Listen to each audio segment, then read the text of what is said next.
নিষিদ্ধ ঘোষিত সংগঠন ছাত্রলীগের কেন্দ্রীয় কমিটির যুগ্ম সাধারণ সম্পাদক বেনজির হোসেন নিশিকে সাতক্ষীরা থেকে গ্রেফতার করেছে পুলিশ। রোববার রাত ৩টার দিকে জেলার দেবঘাটা থেকে তাকে গ্রেফতার করা হয়।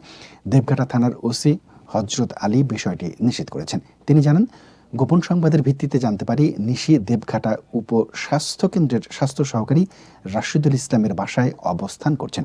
পরে সুনির্দিষ্ট তথ্য অনুযায়ী অভিযান চালিয়ে তাকে গ্রেফতার করা হয়।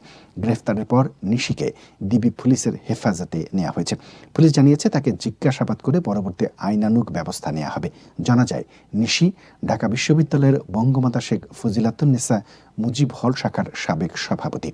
তিনি ৫ অগাস্টের পর থেকে পলাতক ছিলেন। তার বিরুদ্ধে ঢাকাসহ বিভিন্ন এলাকায় একাধিক মামলা রয়েছে।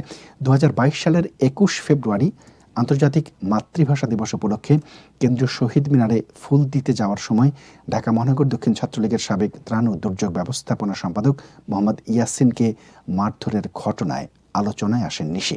এরপর ভারতে পালানোর সময় ইডেন ছাত্রলীগের নেত্রী সুস্মিতা পাণ্ডেকেও গ্রেফতার করা হয়েছে।